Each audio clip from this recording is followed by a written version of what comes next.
Hello there, I'm the real-life fake wizard. On July 14th, 2026, Crunchyroll, the anime streaming service, announced that starting in August of 2026, the Crunchyroll store stops being a store you could just shop from. The new shopping experience is exclusive to Mega Fan and Ultimate Fan subscribers. That means if you are on the base fan plan at $10 a month, subscribe to Crunchyroll, or you do not subscribe at all, you do not get to browse and buy from the Crunchyroll store. Now, to someone who might be out of the loop on this like myself, I am not an avid anime fan.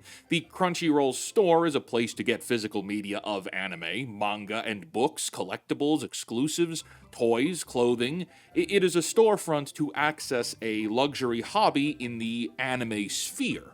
It will now cost you a Mega Fan subscription at the $14 a month price point to access this store. You have to pay them a subscription for the privilege of paying them again for a Blu-ray copy of your favorite show. They have positioned this like it's a gift to the community, that there would be curated drops of goods, convention-exclusive vibes, merch you won't find anywhere else. Now, for all of those who don't know, Crunchyroll is a Sony service. Sony owns Crunchyroll in the same way they own PlayStation. And as we've discussed for the last few years, Sony has been working non-stop to make their platform more isolated and secluded, more expensive than before. And as if we're buyers and sellers competing on a giant chessboard, they're acting in ways to specifically back their customers into a corner, force them into their sales apparatus, and then create environments that restrict them from ever leaving. We've been watching it in video games and PlayStation accelerating it at a rapid pace, and now we're seeing what appears to be the next step in the form of this Crunchyroll change. Sony has built a toll booth on an aisle Sony already owns. You need to know about this, whether you're an anime fan or not, because this is coming to PlayStation next. Crunchyroll has 3 paid tiers in the United States as of right now. Fan is $9.99, Mega Fan is $13.99, Ultimate Fan is $17.99, all per month. Fan already gets you the library and the simulcasts with no ads. Mega and Ultimate add multi-device streaming, offline access, Game Vault, and the bigger store discounts. Until August, anybody could still use the store, which is adjacent to those memberships. After August of this year, the store itself becomes a Mega and Ultimate perk. Gift cards work through August 14th, 2026. After that, you are talking to the help center about your leftover balance. Good luck with that. And beginning July 13th, a lot of items were noted to be going on final sale with refunds only if the product shows up damaged. And as far as we know, that refund point is going to stand permanently across the whole store, not just final sale items. Sales moving forward are going to be near final unless you can prove damaged deliveries, despite also paying a monthly price to access said store. Now, I can already hear some of you in the comments, Wizard, it's just merch. Who cares? Subscribe if you want the toys, okay? Hold on to that, because this only makes sense if you pretend the Crunchyroll store is some boutique club that appeared out of nowhere. It did not. In August 2022, Crunchyroll bought Right Stuff. Right Stuff had been selling anime, manga, and discs to collectors since 1987. It was an open shop. No streaming membership required to check out. Crunchyroll's president, Rahul Parina, said that they were bringing the companies together so that fans could get even more of what they love. On October 10th, 2023, Right Stuff's site died and the catalog moved into the Crunchyroll store. Over 30,000 products, thousands of titles. What was once an independent aisle got absorbed into the platform aisle. And then the platform started squeezing right around the neck area. December 31st, 2025. Free ad-supported streaming ends. February 2nd, 2026. Every US tier jumps about $2. Fan goes from $8 to $10. Mega goes from $12 to $14, Ultimate from $16 to $18. Existing customers had to start paying this new rate as of March 4th of 2026. Jumping to May 8th of 2026, Crunchyroll brags about 21 million paid subscribers worldwide, up from 17 million users the fiscal year before.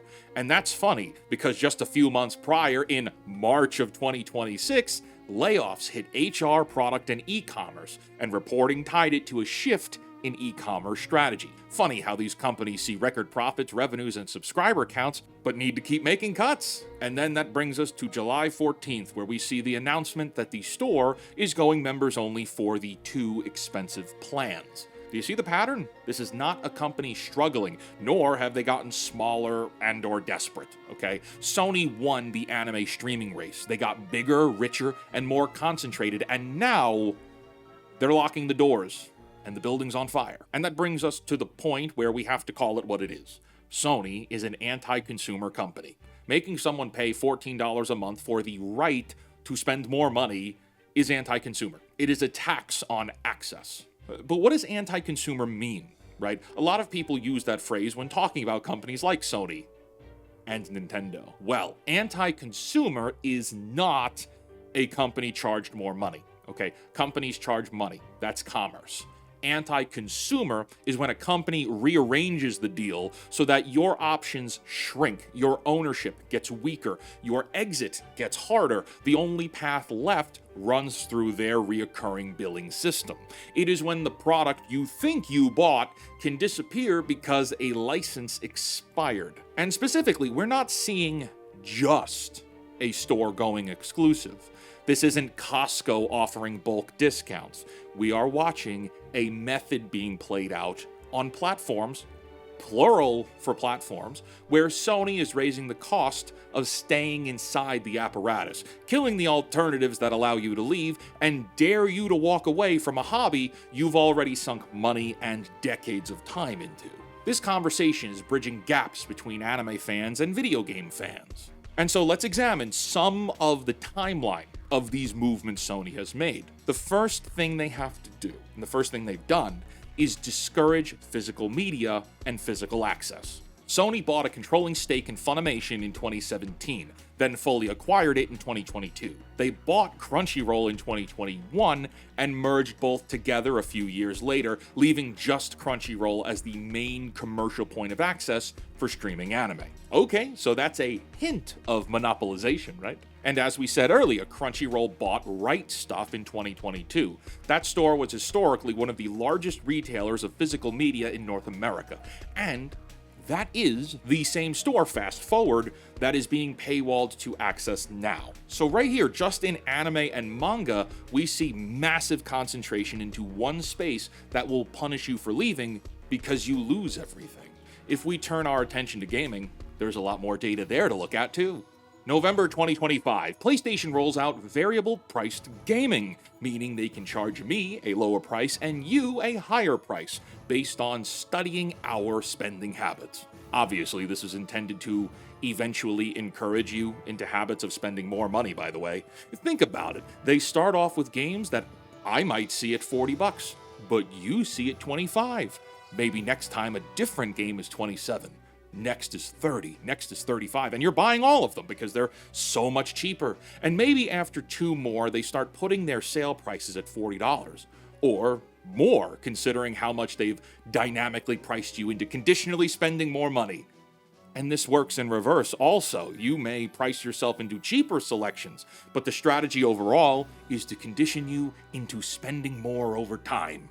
March 2026. PlayStation rolls out a secret online DRM check for digital purchases that don't deliver you a digital license at the point of purchase, meaning your console must connect to the internet after purchase, after installation, but before booting the game that you've bought. This one's ridiculous. You can buy a game at $70, install it, disconnect from the internet, and not be able to access your game. Oh, it's just a check. No, it's not. It's control. June 2026. PlayStation delists 551 movies from customer libraries in the UK and Europe after refusing to renew licenses with the production companies, meaning 551 movies that people bought with intention to own lost their purchases with no reimbursement and no alternative. Yes, on PlayStation you don't own anything, buying anything on a digital store grants you a digital license, which can be revoked at any time for any reason. July 2026, PlayStation will end the PlayStation 3 and PlayStation Vita storefronts entirely.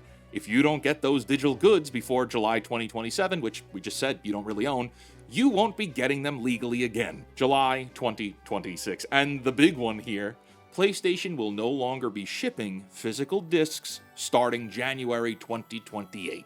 Retail stores will continue selling empty boxes that have downloadable codes inside of them. Are we living in Clown World? Because it feels like we're living in Clown World. This choice to kill the disc market was explained by Jason Schreier's Bloomberg report that first-party games, like God of War and the Horizon series, well, when they retail for $70, Sony keeps roughly all $70 if they sell it on their digital store. But physical editions, they take home $40-ish after retail and manufacturing. They take home even less on third-party titles from companies like EA and Ubisoft, meaning that the decision to kill physical media can be explained away as just better margins. Customers do not benefit from a single one of these changes, whether it be in anime or gaming, and Sony doesn't care that you might care.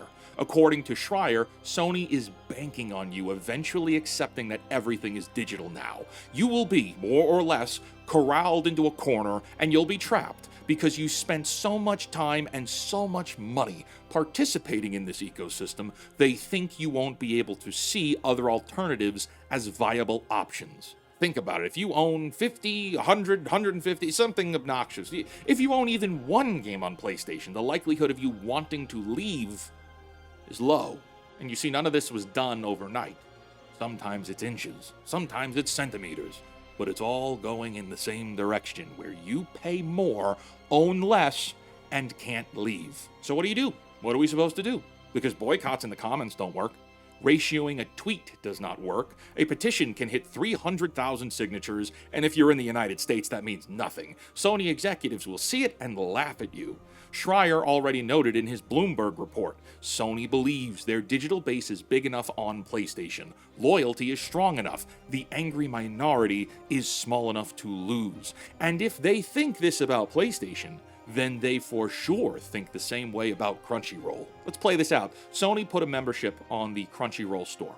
Okay, so that incentivizes people who aren't subscribed, but purchase the physical media to be forced to subscribe and stream instead and or keep buying physical media. They still need to subscribe. It also incentivizes the people who are subscribed on a lower tier to move up to get access to the store again. Every part of this is intended to move you those inches along until they have a little more control. The only thing that changes a trap like this is money stopping. Not cosplay outrage, not I'm very upset tweets, closed wallets. Corporations don't respond to outrage. They want you to think they listen, but that's all part of the marketing. They don't care what you have to say. They don't even like you. They're not your friend. They will take your money, though. So should you stop giving them your money? Well, then they'll be forced to listen to you. Will it happen? No, not at the scale required. Normies do not read the FAQ or terms of service updates. Superfans will rationalize everything away. They'll just rationalize all the upsells. And hardcore fans are already sunk into the hobby. And Sony knows all of this.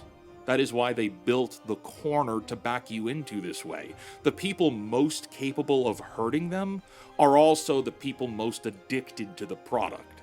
And that doesn't make another solution real. It just means the real solution is the one almost nobody will do. Stop paying. Buy elsewhere while elsewhere exists. It won't for long. They backed you into the corner on purpose. The only way out is not buying at all. Until next time, create, innovate, inspire, and cancel your Disney Plus subscription. And also cancel PlayStation Plus. And probably Crunchyroll. Sony deserves to burn. This company has done worse than anything I could have imagined. I spent a lot of time criticizing Nintendo in 2025, and everything I've seen from Sony over the last 2 months tops everything bad that Nintendo did last year. I can believe it. I can believe it. These companies just keep getting worse. Goodbye. Have a good day. Oh, man.